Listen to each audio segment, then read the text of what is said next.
All right, this is discussion 2, and the first question we're going to go: in what ways do we display social competence in our everyday lives? I think social competence really kind of engulfs our lives and everything we do. I know it's a little weird since we've been in quarantine, but especially in a school setting, um, thinking through that perspective, everything students do um, is about being socially competent, because even if they're not working in groups or at recess or at lunch, their peers have such a big influence on their behavior that um, they want to behave in a way that increases their peers even from a young age. And then, I mean, whenever I think of like social competence and stuff like that, I think of, in one of my education classes, we watched a video clip from Mr. Bean. And I think that's a great juxtaposition to see social behavior and just look at that, because so many things he did were just not socially acceptable. So it's so important as kids are growing up and being schooled for them to learn social cues and learn what's acceptable. So I think that's something that's developed every day. And if kids miss that and aren't being social in their lives, they could struggle with social competence. All right, question 2. In the intimacy versus isolation stage, how might experiencing racism and sexism impact persons in this stage? I think these are going to be really big at this stage, because this is when they're in young adulthood and starting to make more lasting relationships, whether it's romantically or non-romantically. So people's opinions of what kind of relationships they make, whether it's something romantic, people might be sexist towards whatever gender or that they feel towards, or what race they might be as well. Makes a huge difference, not only in romantic relationships, but in just about any relationship that you develop. So I think this stage of life is really big for those things. Question 3: what life events could most impact a child becoming more likely to use aggression as a response?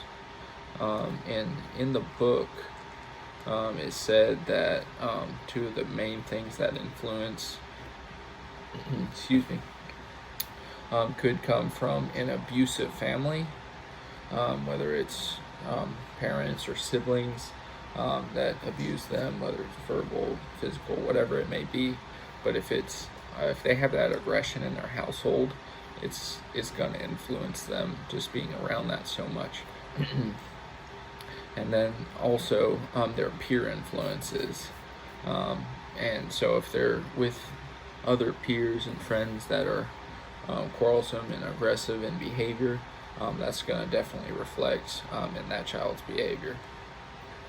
All right, and number 4, other than cooperative learning strategies, how else can teachers encourage pro-social behavior through peer interactions? This question was a little interesting to me, just because when I think of cooperative learning strategies, I mean, it's not just group work. I feel like that extends more, but I think this question kind of plays a bigger role the younger the student is, because I think there's a lot more social interaction that students get in younger ages. They have recess, they have the lunchtime, and just even break time from the learning. Whereas it seems the higher you get up in grade level, even on to higher education, it seems there's less time for extracurricular activities, in a sense.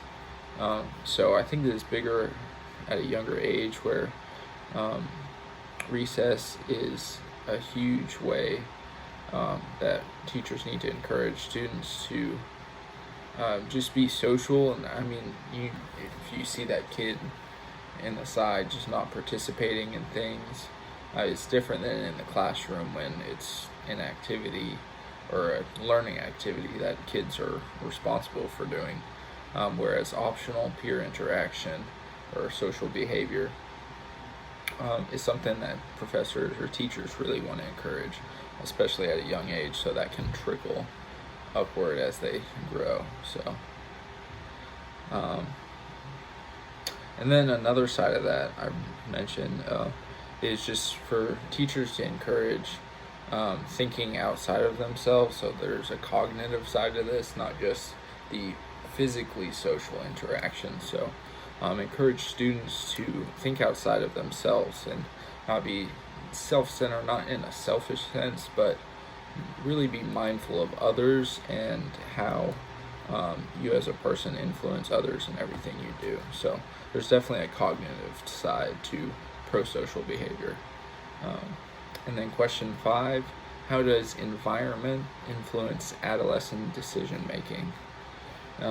This was interesting. The book talked about a study where children, when they were in the environment of just being asked questions, like in like a research environment, like taking a poll or something, when they were alone just being asked a question, they made better decisions or showed that they had more positive decisions, whereas when they were in a peer group, they had higher emotions going on and often made riskier decisions when they were in that peer group, just because of influence of having those others around them and their opinions. Whereas when they're alone or in an environment they're more comfortable with less emotion driving those decisions, they made more sound and positive decisions. So that was pretty interesting. And then lastly, how did I learn to read, and what was my first memory of reading? This one was interesting. I kind of sat back and thought about it a little bit, and kind of struggled. It wasn't like some vivid picture of, oh, I was reading this book, but the more I thought about it, the more I got snippets of reading different children's book, like Curious George, or some novels I preferred reading in early grade school. But really, with me being math oriented, and I don't know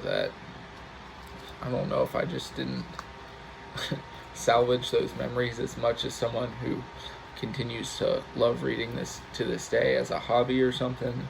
But I feel like in the question of how did I learn to read, I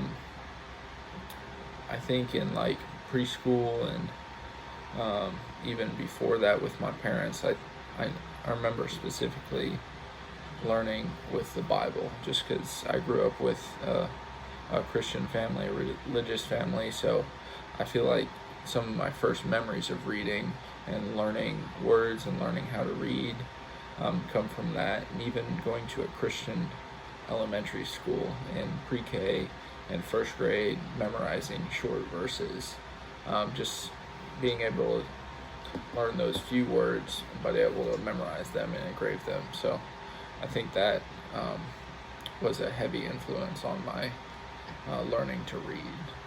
So, all right, that wraps it.